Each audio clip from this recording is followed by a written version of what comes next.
কিছুই না, কিন্তু তখনও কিছু তখন মানে হেমন্ত হেমন্ত মুখোপাধ্যায় মুখোপাধ্যায় যে লেভেলের লেভেলের শিল্পী সেটা শিল্পী ছিলেন, সুরকার ছিলেন, এবং মানে আমাদের পুরো ভারত ব্যাপী যার মানে দৌরাত্ম্য, যার দাপট। একদমই তাই। তো তখন আমি বললাম যে ঠিক আছে, কিন্তু 1000 টাকা আমি খুবই রাজভবনকে আমি সামান্য। জানি না, ঠিক আছে জিজ্ঞাসা করবো আমি।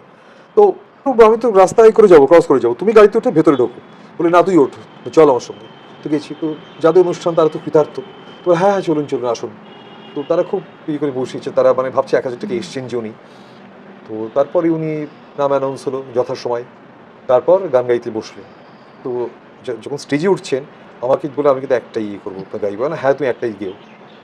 তারপরে উনি উঠে প্রথমে গাইলেন এই রাত তোমার আমার, তারপরে গাইলেন ক্লান্তি আমায় ক্ষমা করে প্রভু, তারপরে গাইলেন রানার, তারপরে গাইলেন গায়ের বধূ।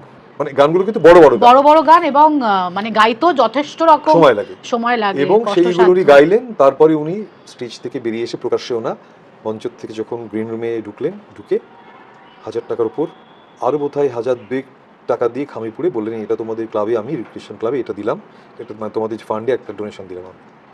এই হচ্ছে মানুষ। কিছুই নিলেন তো না কিছুই, সেখানে মানে বিনামূল্যে, মানে 1000 টাকাও না, একটা গানও না, ওই অতগুলো গান। তো সুতরাং মানুষে আজকাল আমি দেখি হেমন্ত মুখোপাধ্যায়ের কথা যখন হয় বা লোকে যখন বলে, ওনাকে কিন্তু গায়ক, সুরকার, হিন্দি, বাংলা, রবীন্দ্রনাথের গান, আর